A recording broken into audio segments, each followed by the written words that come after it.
Right. Oh. Oh yeah, that's all I get her. Oh. Joshua. Another Saturday. Joshua. Hey, Soul Squad. What's up, guys? Joshua.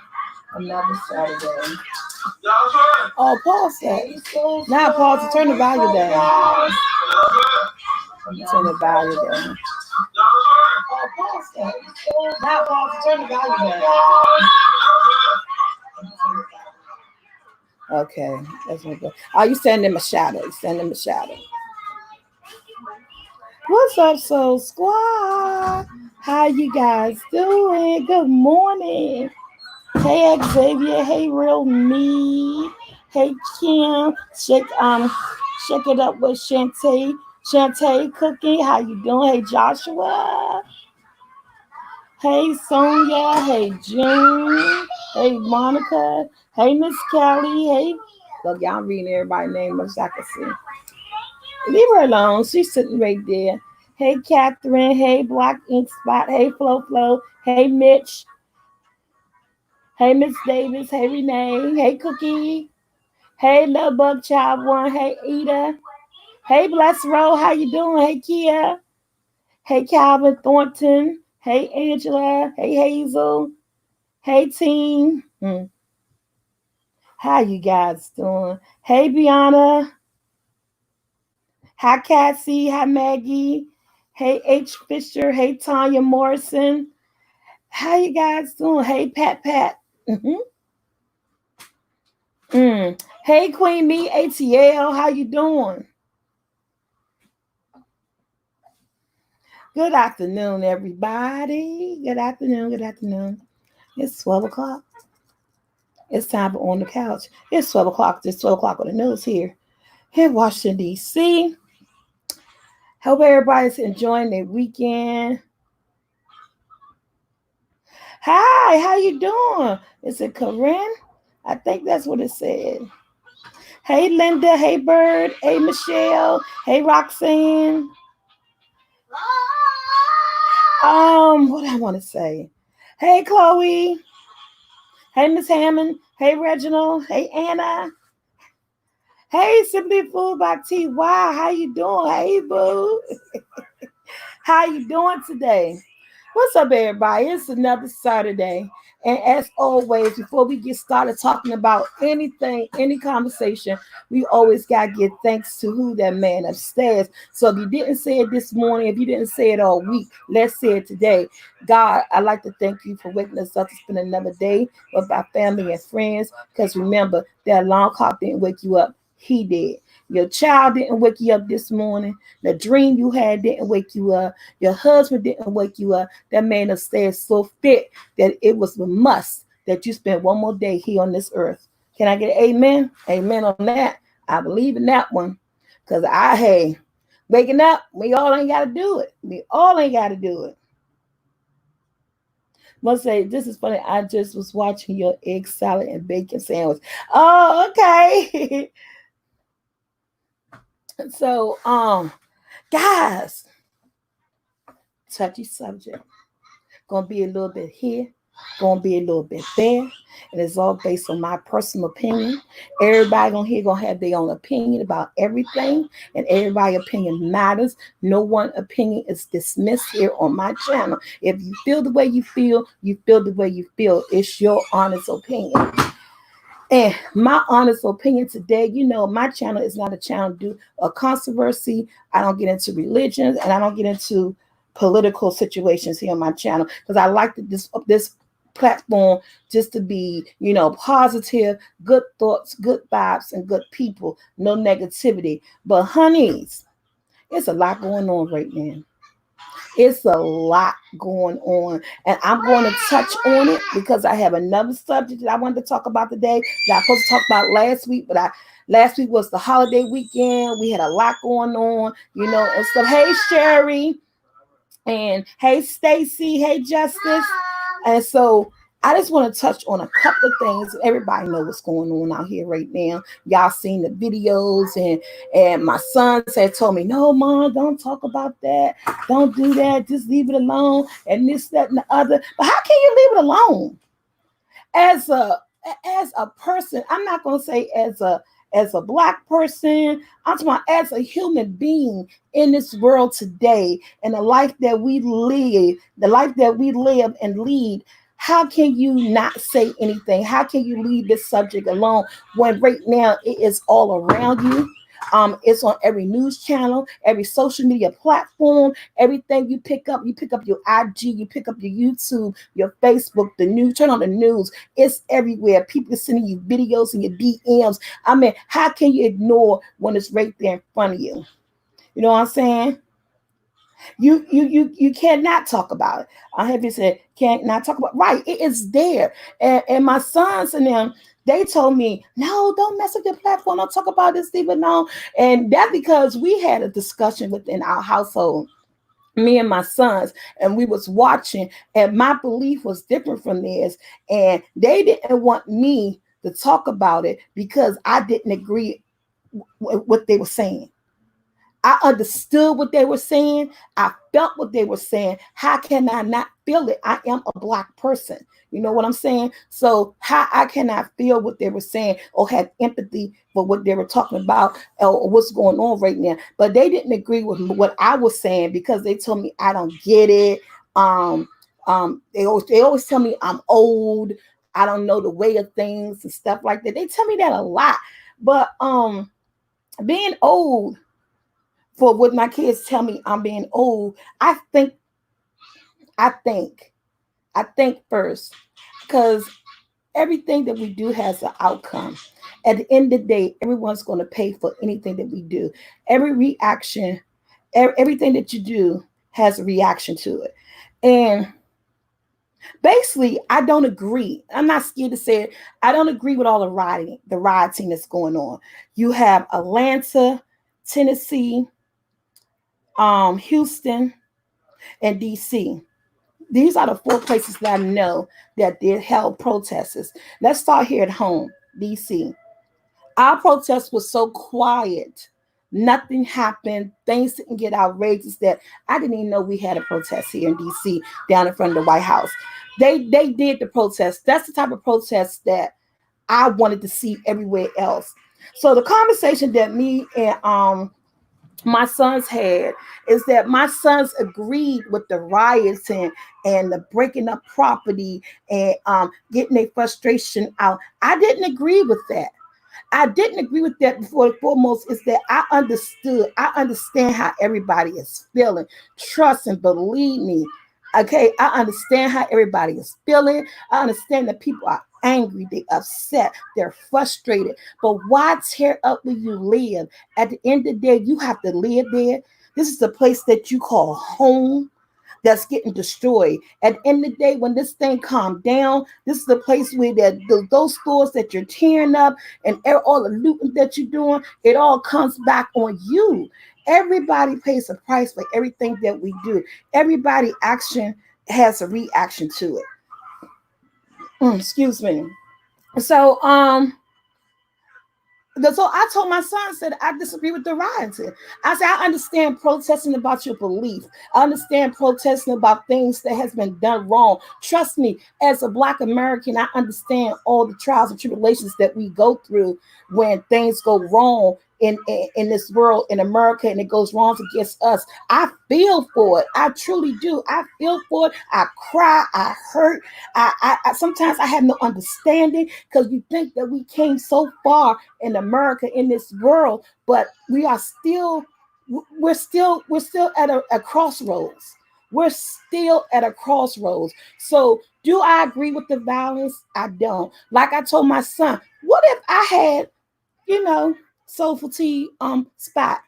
What if that was us in Memphis, in Atlanta, in Houston, and I had a food restaurant there? So you thought it would be okay for everything that they're doing to come and tear down our restaurant? What if we were in that predicament and we were a property owner? When you do that, you're tearing up other people's lives. You're tearing up the lives of the people that own that own these businesses. You mess with their family, their finances, their money. You know what I'm saying? So I told my son, so if we were there at these locations, if we had restaurants in the locations where they tore up at, it would have been okay for them to tear up something that I built, that I worked hard for, something that I had nothing to do with. It would have been okay. I'm gonna get y'all to God honest too, because I like talking to you guys. One of my sons said that's what assurance is for. I said, huh? That's what assurance is for. No, you wrong.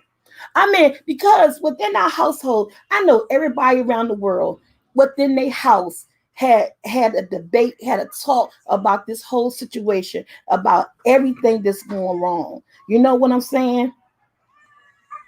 Yeah, you don't tear down where you live at. I know everybody in within their household had private conversations, and this is our conversation. And my sons did not agree with me. They whole thing is like, I don't know if they would have been out there in it. I don't think they'd have been out there in it, but they'd have been watching it, and from what they're watching, they kind of like okay with it. Maybe because whether or not they're young. Oh yeah, that police wife divorced him. I heard about that this morning. My son literally told me about that this morning, that his wife divorced him. And all this, it is just so much going on. It is so unbelievable. And it's praying time. We have to pray. Hi Tia. Somebody keeps saying hi Tia. Hi, my sister, New Life Journey. I shouted you out, but you won't get mad at me. It is so much going on right now, guys. How can we not talk about it? How can we not feel a certain way? And there's always, everybody is not going to feel the same way. I am not down with the rioting. I am not down with the robbing, the looting, and everything. I think it was an excuse. I feel as though it was an excuse. They used this bad and terrible situation as an excuse to steal, to destroy, because protests could be done. We did it here in DC. It was done calmly. It could be well put together. You could still get your point of view across. And I know we are tired as Black people, as people, period. We are tired of not being heard. And I understand that. That's why I say it's two sides of it. I understand that what happened, and I feel for what happened. You know what I'm saying? That thing hurt me as if I knew this person, but it hurted me because it was another human being.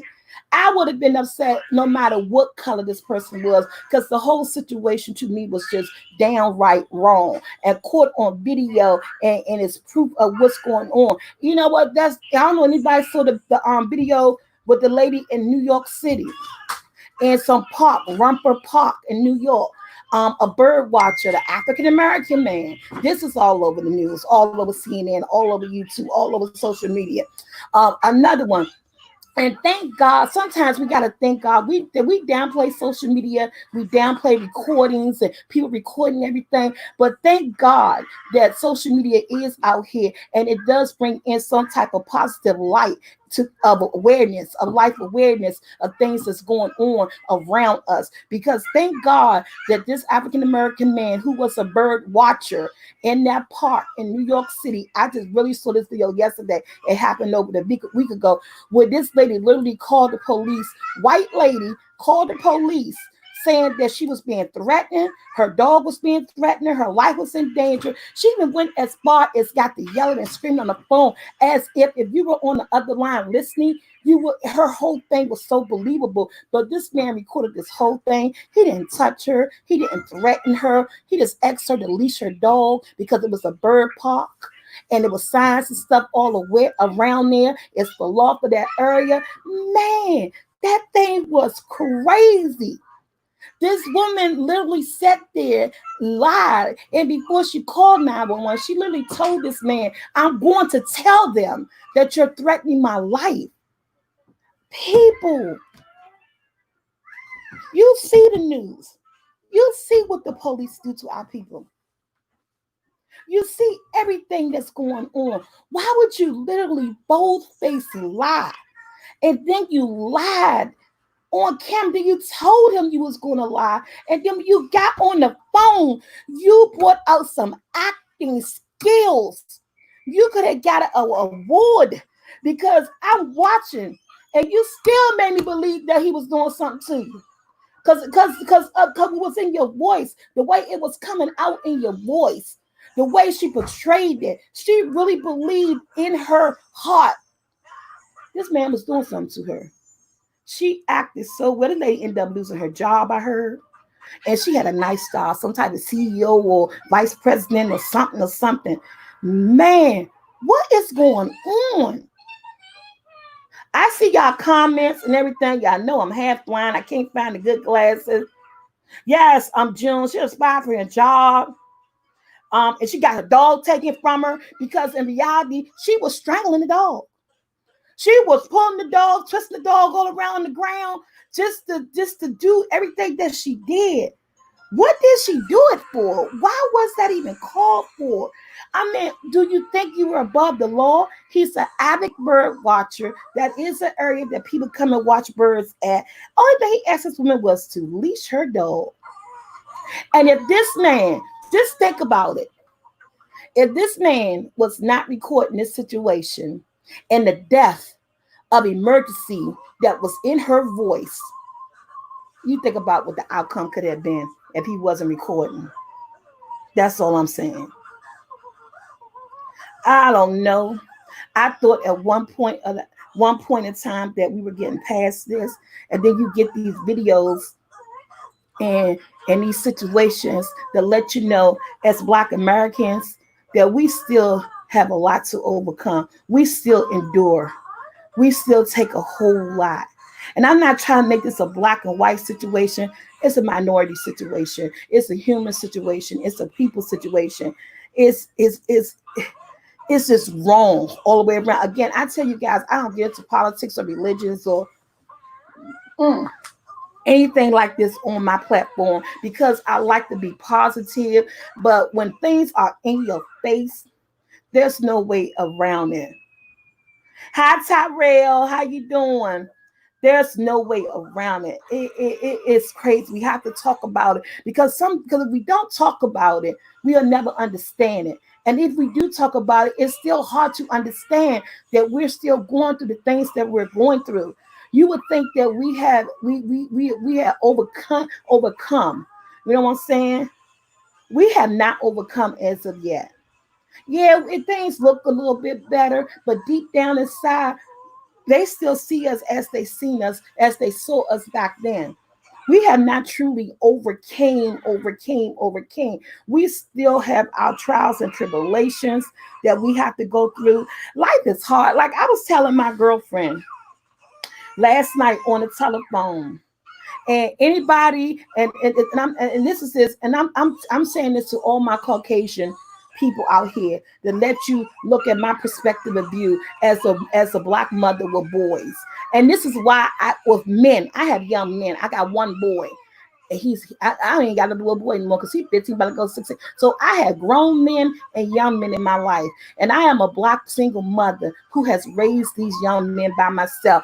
Thank God, never been in any trouble, never got locked up, never stood on a corner and sell illegal pharmaceutical, never had the police knocking at my door, never had any issues. And I thank God for that all the time because me living in the urban community, I truly grew up in the urban community. Everybody know Berry Farms. Shout out to Southeast Berry Farms. Yes. Shout out, living in that area. And I never had to deal with anything when it came to my boys. I don't know if I was lucky. I don't know if it was what, because I can't even say that I really did anything different from any mom that would do if you're raising kids. Have them in the house by a certain time, take them places, have them in events. They were on football teams. We went out as family functions, and and we had family functions, and we invited people into our home and things like that. I don't know if I did anything different to the young men that I raised to make them avoid jail time, to make them avoid altercations with police. I don't know if I did anything different, but what I can say, I thank God that whatever I did, it worked because I don't have those issues. But I'm going to tell you, without having those issues, I still fear for my son's life. When my son Joshua got his driver's license, don't it supposed to make you happy? Don't you supposed to feel good? He's excited. He's young. He's driving. As a Black woman raising Black males, when my son got his driver's license, it was not happiness that I felt. I felt scared. I felt afraid. I was constantly worried. As a Caucasian person, when your young man in your household get your driver's license, how did you feel? Was you afraid? Was you worried? Did you have to sit your child down and tell him, don't do this, don't do that, be aware of this? I believe you did not. That's why I say we still have a long way to come when a Black young man gets a driver license and you're not happy. I was not happy at all when my son started driving. The first thing I told him, don't have a lot of people in the car. Only have one person in the car with you, because if the police see too many kids in the car and you're young and you're Black, they're gonna find a reason to pull you over. If the police do pull you over, put your hands on your steering wheel, turn around, talk to them. Don't act like you're reaching down for nothing. Don't even reach to turn your radio down unless he tell you, can you turn the radio down? Or don't even reach towards your glove department unless he tell you, can you get your registrations and all that stuff and insurance. Don't do nothing.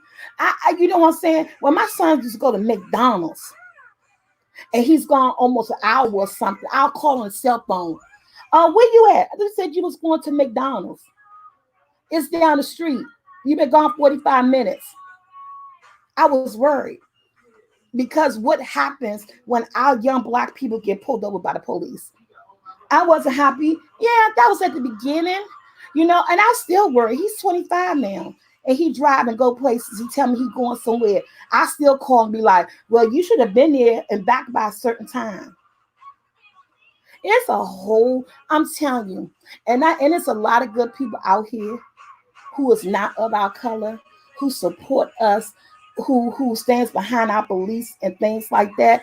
But at the end of the day, if you don't wear this skin color that I wear, you really don't know. I appreciate your empathy. I appreciate your how you feel for us. There's a lot of good people out here. But at the end of the day, if you don't wear this color, you will never understand our trials and tribulations, our fears that we have for our children, and mainly now the fears that we have for our young Black men. I wear fear in my heart every day because I got 6 of them. I have 6 of them. 6 of them. I'm scared every day when they walk out the door just because of the color of their skin. And my kids don't do anything. Like I told you guys. You remember, I've been in this house now for almost 5 years. When I did on the couch, I've been doing on the couch about 3 years. So I say about 2 years ago. You guys remember when I told you we live on a very street where there's a lot of senior citizens and a lot of Caucasian and Asian people that lives on our street. A Caucasian family bought a house across the street, and their car got broken into. And so everybody was outside looking, watching the police and everything. Why did the police come to my house? Why did they come to my house? Because this woman across the street says she saw my boys. They walk up and down the street. Damn right, they walk up and down the street. They live here. They go to the rec center. We have a rec center, Department of Recreation. We have a rec center on our corner on Saturdays. When we first moved around here, my sons and my cousin and his stepchildren, they used to meet here on Saturday mornings, park their car, and they all walk down the street to the rec center. I told them police, if y'all don't get off my front porch, I got grown men here. My sons ain't been nowhere near nobody's car. All these people out here, y'all step to my house because I got young Black men here. That's my first time experiencing racism. To this day, I still don't F with that lady across the street because you target my sons because of the color of their skin. That was the first time I experienced racism. And I experienced it where I live. That was something. And the police actually came over here. I told them, if you don't get out of my yard, you coming over here. No, we ain't seen what happened. We were in our house the way everybody else is in their house. All minds accounted for. They always has been, and they always will be when they under my roof. I find out where they at. I don't have wanderers. I don't have kids that get into anything or boys that do anything.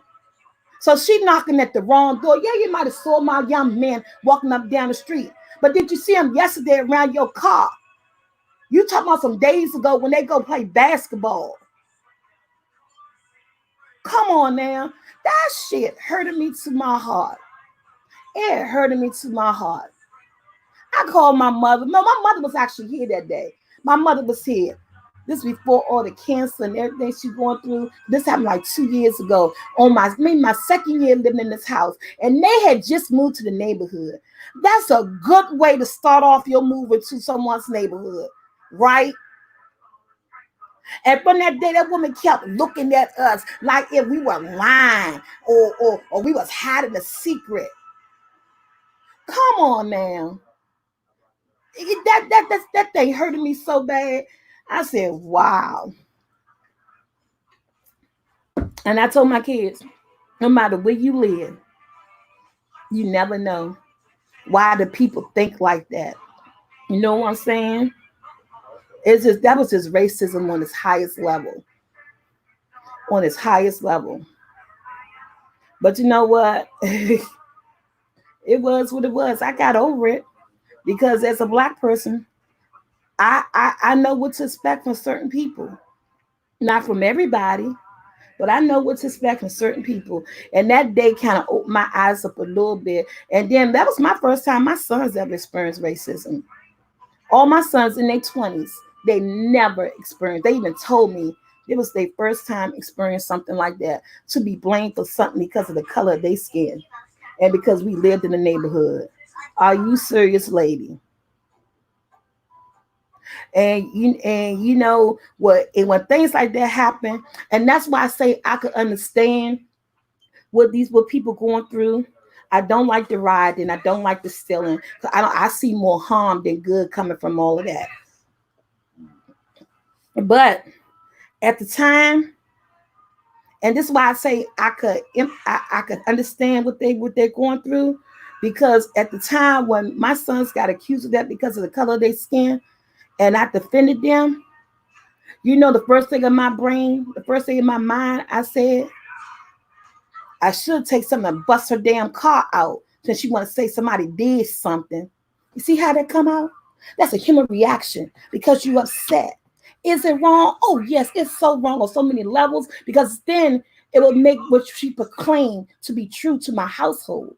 You know what I'm saying? But we're human beings. We think with emotions first before we sit and realize, no, that's not the right way to do a thing. But that's what I thought. Because you accuse something that I gave birth to, the young men that you don't know, that they're nothing like that was accused of this. And that's how I felt as a person. That's the first thing that came. Oh, no, y'all want to know what Mama Jackie was saying. I had to calm her down with the police. You ain't know what Mama Jackie was saying. Like I told you, I don't know my mama. My mama could say some stuff. But that's the first thing that happens, is that you want to get violent and you think of the craziest things to do. I still had my car on Halloween. This happened 15 years ago. H. Bishop said I still have my car on Halloween. So, you know, as a white person, I can't stand what happened exactly. I am very angry. I'm trying to read you. So, you know, it's crazy. And I know, like I said, sometimes I'd be like, should I talk about certain things? Because see, on my platform, I have Black supporters, I have white supporters, I have all type of supporters here on my platform. But to understand me, you got to understand where I'm coming from. You know what I'm saying? If you're going to be here on this platform and you're going to look at the cooking shows and the vlogs and the on the couches, you got to be able to endure every conversation that we have here without it looking like it's a one-way street. Because I want to be open about how I feel. And right now, this thing that's going on in America right now in the United States with these young men, it's going on with people of my color, of my skin. And even if you're not of this color of the skin, it makes you feel emotional because people know right from wrong, and wrong is wrong. And this whole situation was wrong from the beginning, and who knows when the end is. As of last night, Memphis is still rioting. 3 days of rioting. The ATL is rioting. Houston was rioting. So it's like, when it's going to stop? When is enough is enough? When do someone say, hey, let's stop? Or someone say, hey, say, I bought your t-shirt. Oh, thank you. And you know what? I gotta get on that thing because you bought my t-shirt. That means you must bought it from Teespring. I haven't been on Teespring in so how long? I don't even know if they owe me money. I don't even know if people even, because I know I got it on my thing, because I don't get anything from anybody from Teespring. So I have to go check that out. So let's see what an experience you and your young man. Better not bitter. I am better, not bitter. But it just opened your eyes up, Carla. It opens your eyes up to so many things. You know, like I said, my eyes was closed, but now I see. It was because I had blinders on. Because I'm the type of person that I get along with people. I don't judge people by their color, their skin, their creed, or anything. If you respect me, I respect you. If you like me, I like you. And if we could deal with each other. I never, and no people say, oh, never said never. I know me. I've been on this earth for 50-something years. Actually, for 50 years. And the time that I was from the time when I was able to recognize people for who people are, I never brought judgment upon anyone. I could sit and count my encounters with people. I have always been pleasant to people. I've always been humble to people. I always respect people as an individual. I never had an issue with anybody. So I did have blinders on because I thought everything was, everything is good. I never had an issue with trying to fire with a job or anything with my kids. So I have to take these blinders off and be aware that there are still issues out here. There are still people going through things and doing things, and it's crazy. But that's all I wanted to say, guys. Like I said, I gave this 30 minutes. I didn't know I was going to give it this long, but I knew we had to touch on it as a group. You know what I'm saying? As my soul squad, as y'all looking in the way I'm looking in, and to those people who live in the ATL and who live in Tennessee and Houston, we're praying for you guys. I hope your city can recover from all the damage. I hope too many people don't get locked up. And I hope don't nobody get corona. Because I'm looking at the news, I'm like, how people gonna have coronavirus? Look at them, they ain't got no mask on. They up in each other's face. I was like, my son said, Mom, are you serious? This is what you're taking from that? I said, this is what I'm taking from that right now, because I'm taking that what they doing is wrong. I'm not agreeing with the violence. And I said, then they all gonna get corona. Isn't that crazy? I'm just saying that's somewhat of what I took out of there, because at the end of the day, we're still going through that too. Did they not forget? Some people had masks on, some people didn't. I'm telling you, y'all. Oh, that was crazy. Oh, but yeah. All right, y'all. Let's woosah. Let's breathe and take a minute. We're going to go on to another subject. Tamara said, I said that too. Yes, I did. That's how we gonna end that on that light note. It's not funny, because getting that is not funny. People do pass from it. But from that situation, what I was seeing, and that's just what I took from it, and it did make me laugh a little bit. It did. It uplifted me just a little to say, these crazy folks, what are they doing?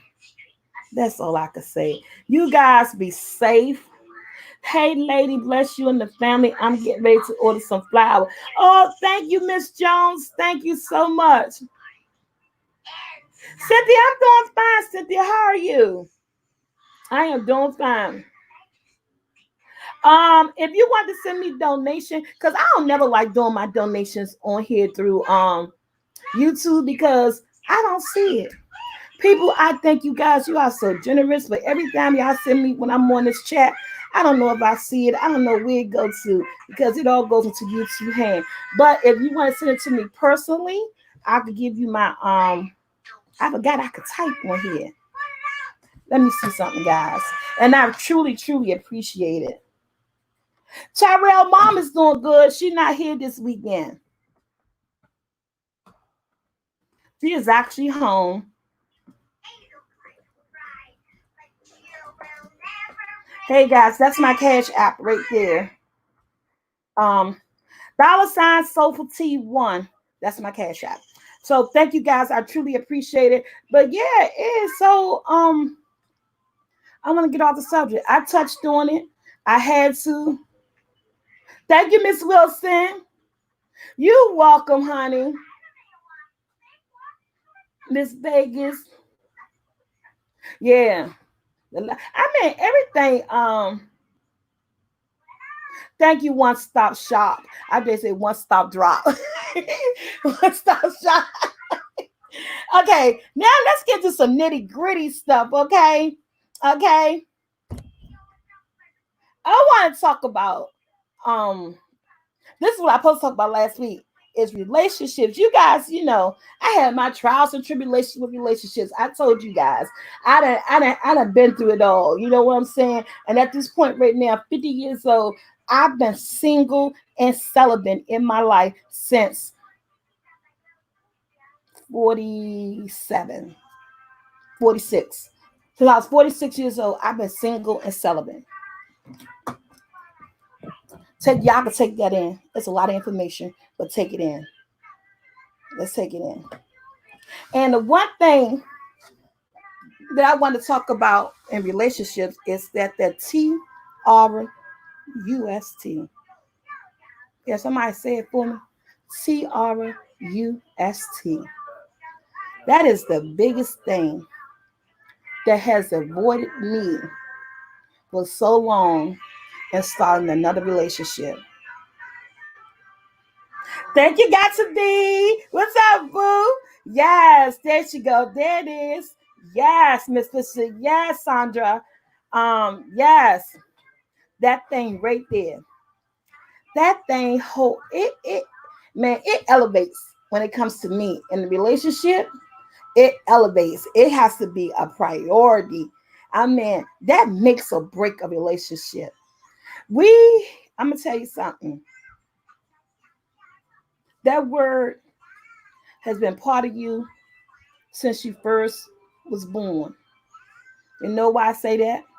Because you trusted your parents to take care of you. That's an automatic trust. That's a trust that you didn't even have to think about. It's just something that was there. If you didn't trust anybody in the world, you trusted those parents, right? That's when you get your first trust to.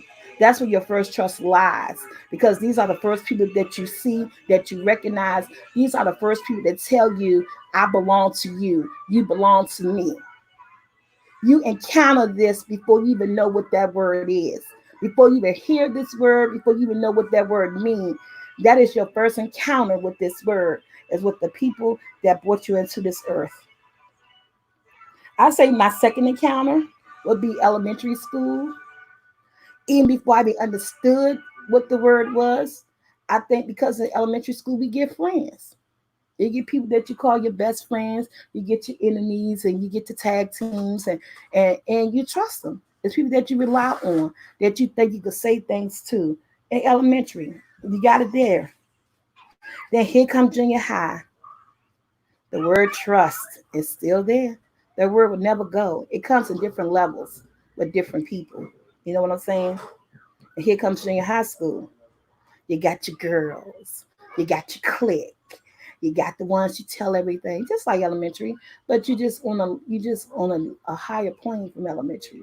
You may know a little bit more about trust than the betrayal that comes with it, the letdowns and the unforgivings and stuff like that because you gave it to certain people. High school's coming. You got that boy. I'm gonna say in high school he may be your second love. But by the time junior high school, you didn't like Tom, you didn't like Harry, you didn't like Mike, you didn't like Paul. You want to like everybody. But here's come high school. Here comes that one person in high school that catches your eye. But you still got your girls, you got your clique.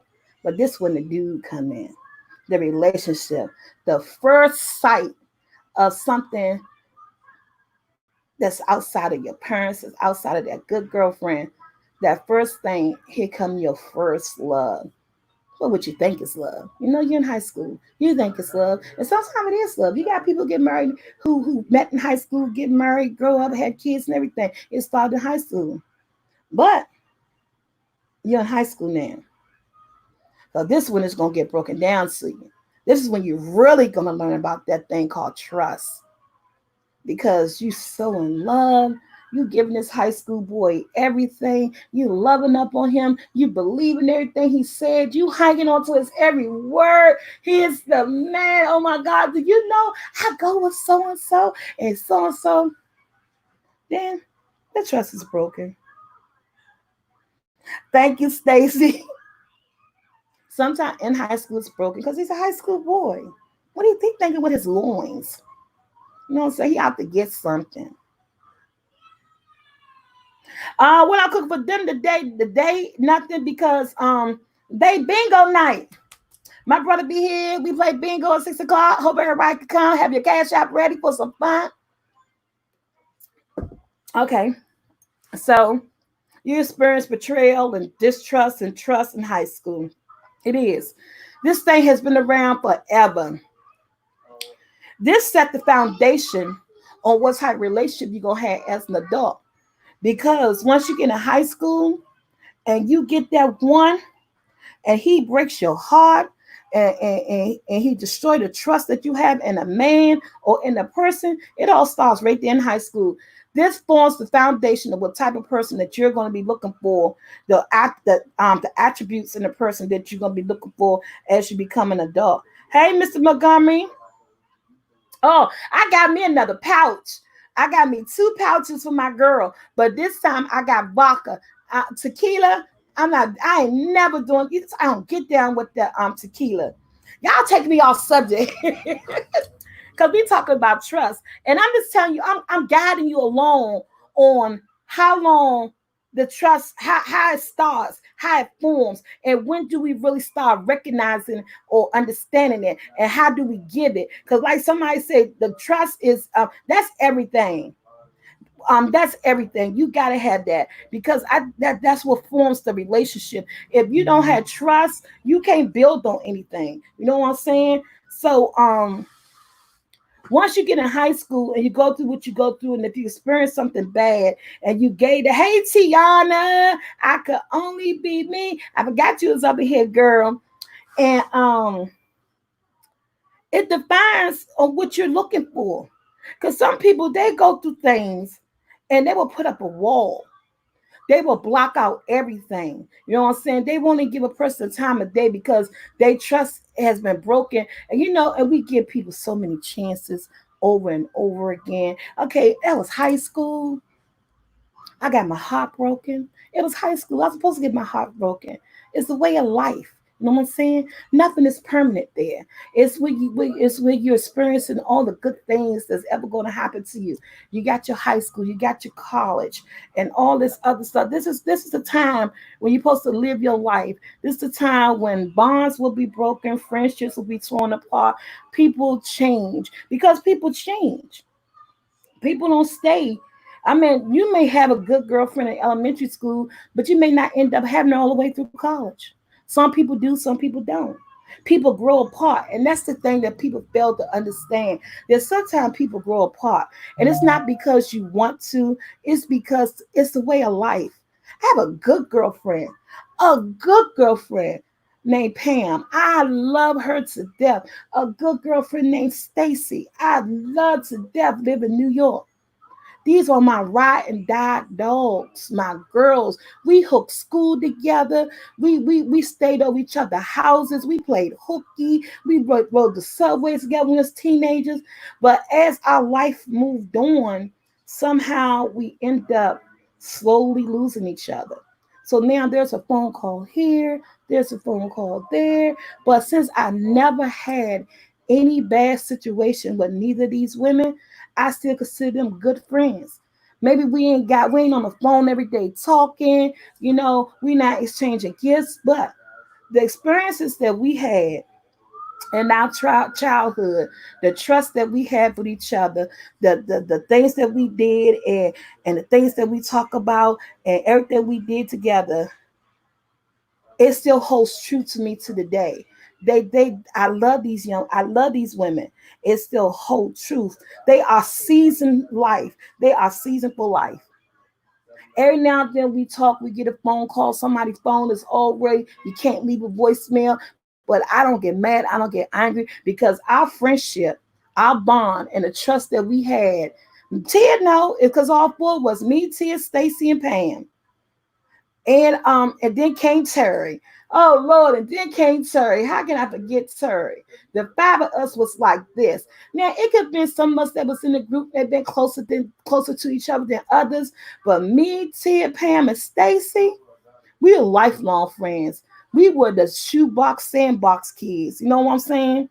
But as we got older, our life separated. But we still had the love for each other, because as we was growing up, no bonds was ever broken, no trust was never broken between us.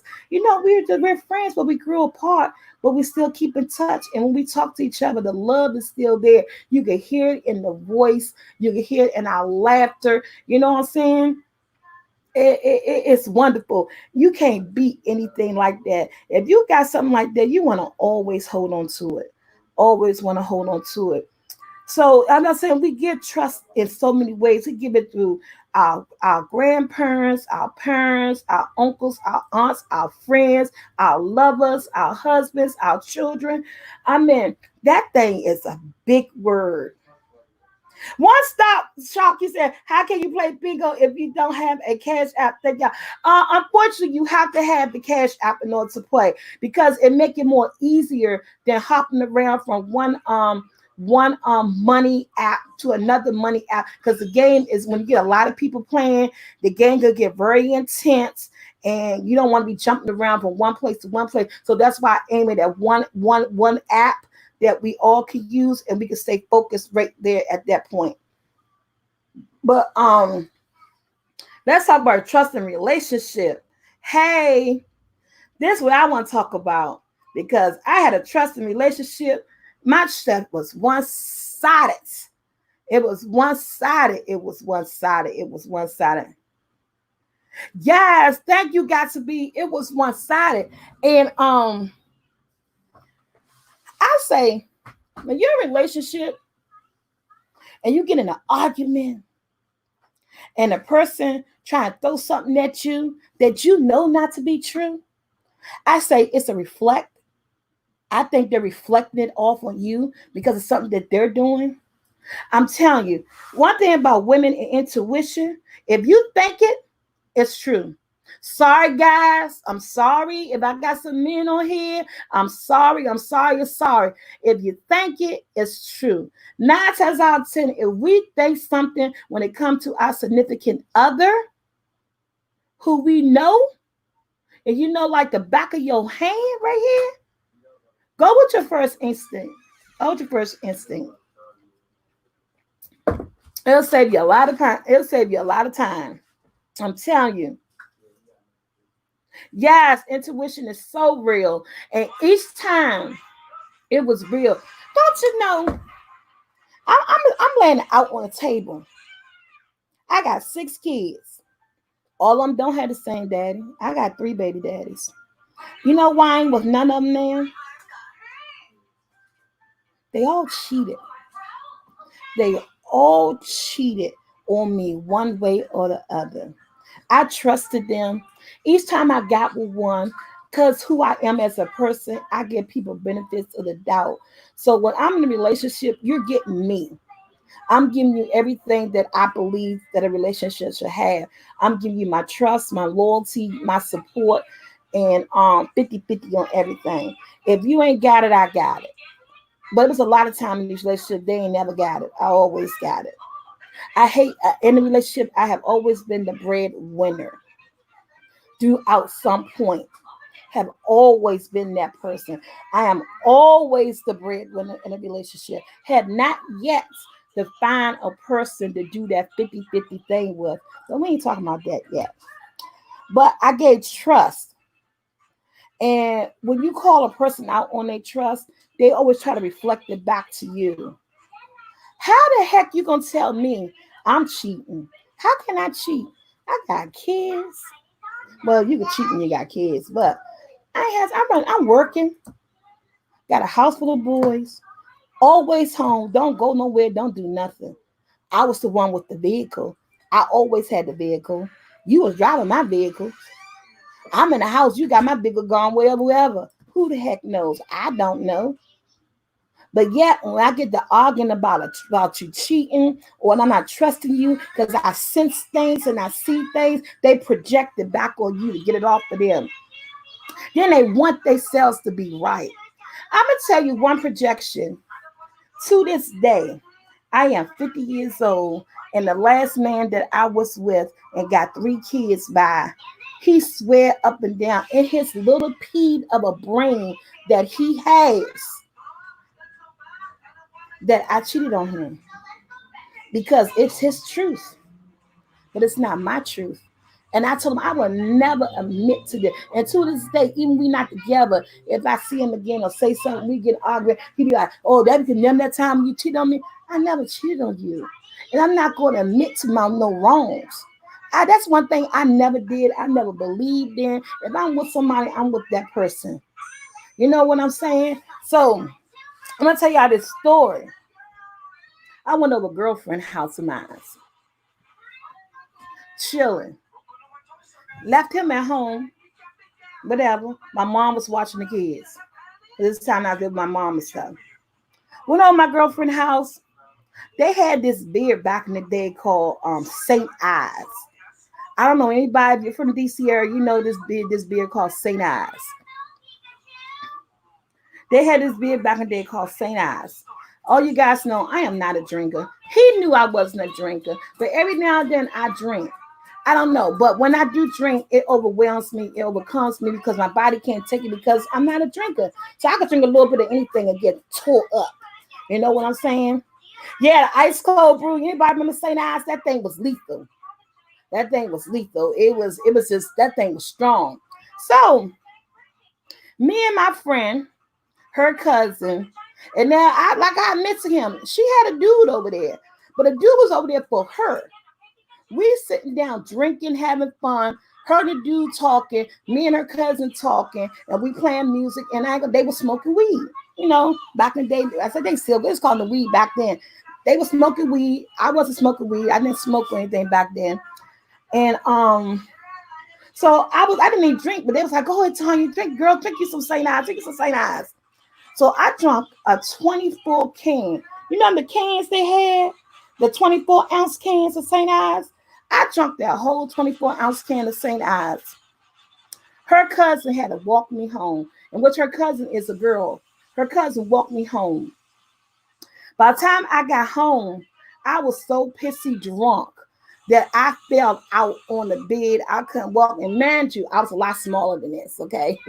So, and by the time her cousin got me home, and my brother opened the door, and they helped me go upstairs to get in the bed and stuff.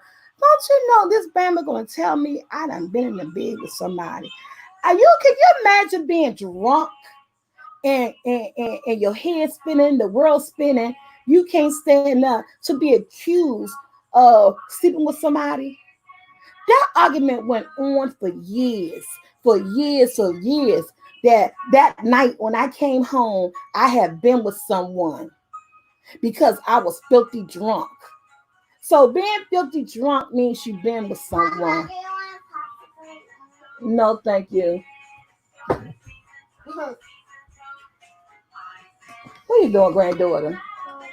You trying to get up here? Come on. You gotta turn it off. Let's make some more Easter bags. We're not making no more Easter basket. Easter basket is over with. Come here. You want to say hi? Hey, y'all. Oh, wait a minute. Who is she talking to? Who I'm talking to? Okay. She want to know who I'm talking to. Come on. Because she don't see y'all. So in her eyes, I'm talking to myself. What's her name? What's their name? What's their name? Their name's Soul Squad. Soul Squad. Say Soul Squad. Hi, Goofy Baby. See, you already knew who they was because you already started with that hi, Goofy Baby. You think you slick. Y'all, so I was talking about a subject, but now my Hi, Goofy Baby. my granddaughter in here, so I can't even talk about it no more. Hi, Goofy Baby. Hi, Goofy Baby. Y'all know that's y'all nickname. Y'all Soul Squad and Goofy Baby at the same time. She gonna try to be slick and she gonna talk about who you talking to, Grandma? No, she came over. She said, Grandma, Hi, Goofy Baby. what you ask Grandma did she want? You say, what you ask me do I want? Ice cream. Goofy Baby. Yeah. She said, Grandma, you want an ice cream? I said, no. Then she gonna say, who you talking to? Don't mess with that. So you ready to leave? You ready to go? You got your tablet? Why you not in the room with your father? He put you out? I didn't want to be in there. You didn't want to be in there? Okay. You want to be out here with me? Well, Grandma on her show your fingernails. Oh, look at your fingernails. They dirty. What you been doing? And they long. You got some nice long nails. So who's your costume? Yeah, I looked at her costume. She has a random, so many costumes and characters and stuff. She played dress up. Who's your costume today? Who are you today? She's Rapunzel today, guys. So this is her Rapunzel costume she got on. Show your costume.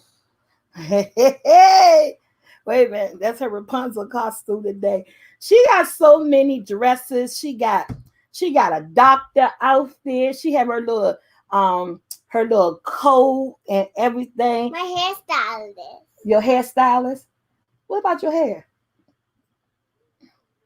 Look at your face. What you been eating? You got food. Now look at my granddaughter. Look at hot now. We eat some noodles.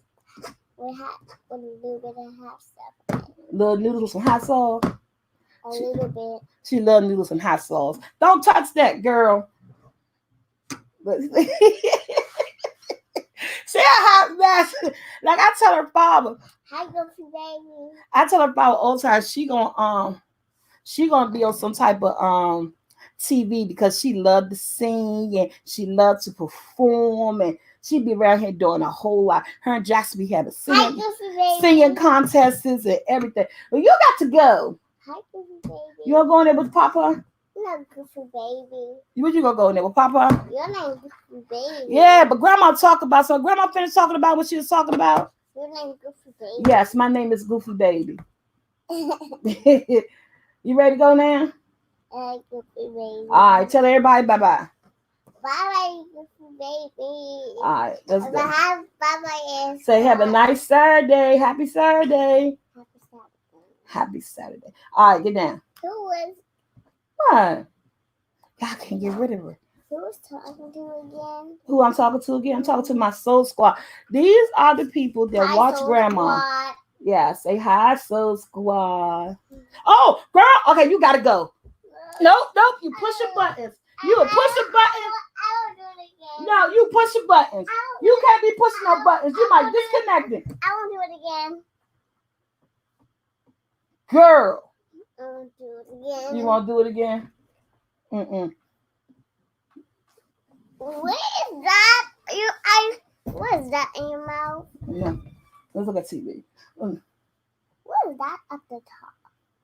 Gums. Grandma ain't got no teeth. We got to get some. You want to buy me some? What's happened to your more teeth? What happened to them? I didn't take care of them. You got to take care of yours, okay? So you don't want to be like Grandma. Why you didn't take care of them?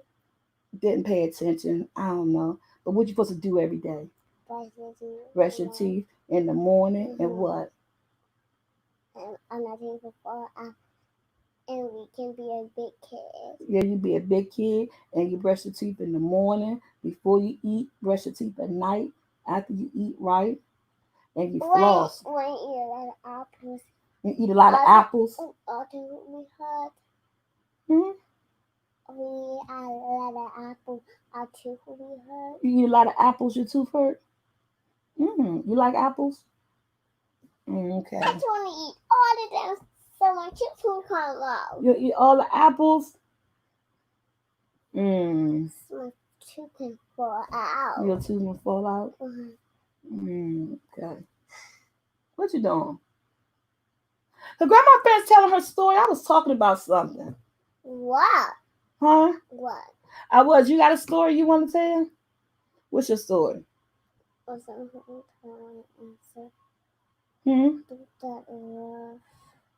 A big bad wolf.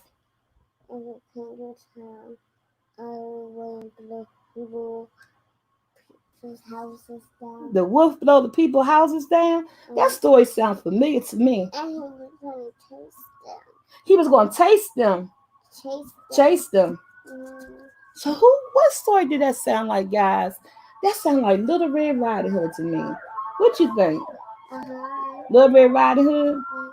Yeah, that's what that sound like to me. Red Riding Hood put her big basket in her hard basket at the big bad wolf. She had a basket for the big bad wolf? She hit her with it. Oh, wow. Okay. So, I'm about to call your father. What's your story? What's my story? Well, you can't hear my story. You gotta wait till you get a whole lot older to hear my story. But I got a story about a little girl named Sahara. And she's 3 years old. I like your stories. Do you like my stories? Mel, Grandma used to tell you stories? Yeah, I tell you your story. We make up our stories, right? I like your stories. If you say it to me, I won't be scared. You won't be scared? Okay, so y'all, we gotta tell Sahara's story. Oh my goodness. Okay. Once upon a time, there was a little girl named Sahara Waller. She was 4 years old and very, very pretty. Well, one day, Sahara decided to go to the store. And what did she want to go to the store and do? And get some candy. Sahara, the flowers. You want to go store get some flowers? Okay, she want to go store get some flowers. But Sahara didn't have enough money for the flowers. So she asked her dad, and she asked her grandma, and she asked her mom, and no one had any money for the flowers. Guess what Sahara did? She said, Grandma, can I make some lemonade and sell some lemonade to make my own money? So Sahara went in the kitchen and got some lemons and some sugar and a pitcher with a whole bunch of ice. And she went outside and she sold lemonade for $1.50 a cup. Oh no! And she sold lemonade to everybody that would stop by until she made enough money to go to the flower shop and get her some flowers. The end. You like that story? Okay, you gotta go. I hear my story. No, hey Joshua, come and get your daughter. She got to go. She's messing up my whole show. No. No. She don't want to go. No. See, she don't want to go. No. So what y'all got? Okay, she don't want to go. But that being said, y'all, $1.50. That's sweet. I know. Hey, she got to make money. She got to have a profit too. Can you see my other What? story? What? Once upon a time, it was Y'all, we gotta go. Grandma wanted to get you wanted to get some candy, but you didn't have enough money. Okay. You asked your mom and dad and grandma, and you wanted lemonade. And I wanted lemonade. To get some money to get candy. Get somebody to get candy. And that's the end. And that's the end. And with that being said, guys, I am so sorry. I my story got cut short. But you know, as I always say, this is live. We never know what's going to happen here on the couch or anything. The other story? The other story is that it is 1:00 here, and we're about to go. And we're going to look at some TV. I got something for you, too. I'm going to show it to you later. Okay. Show it to me today, please. I can't. I'm gonna show it to you later, but I'm not gonna show it to you on camera because it's also a surprise for them. It's something that I want to do, but I'm not ready to show it on camera yet. Okay? Please. I'm gonna show it to you Today? I'm gonna show it to you today. Yay! Make it big now. Huh? Make it big now. Why was gonna make right now? Because nobody's here right now. So, okay. Hey, Joshua. I want to wear your glasses. No, these got mess in it. Josh, come here. Yeah. Give me a pink thing. You told me that ice cream thing. Look in the look at that box right there. Go with him. You want to go? No, he gonna get it. There, that box there. Not the tongues. This. Hey. So this. I got this for you. See, Grandma got that for you. But we can't open it up yet because you know why? Grandma gonna make a video. It makes ice cream. So let me show it to the Soul Squad people real quick. See, guys, I got this for her. I got this off of Amazon. It's an ad she seen on TV. Yeah, it's supposed to put the stuff in it, shake it up, place it in the freezer, and make ice cream. You want to wear my ring? Okay. And so I'm going to show a video to see if this thing actually works, if we actually can make ice cream. So that's the activity. It fits you. So that's the activity that I'm doing today. And I'm going to record it and see if does it actually make ice cream. So if anybody ever seen this commercial as seen on television, it's a personal ice cream maker. I'm going to do a video on this to see does it actually work. So this came in the mail yesterday, and I thought she'll like that, and I could be with them. So guys, thank you for joining. Yeah, show your daddy. So I had to get rid of her. That's how to get rid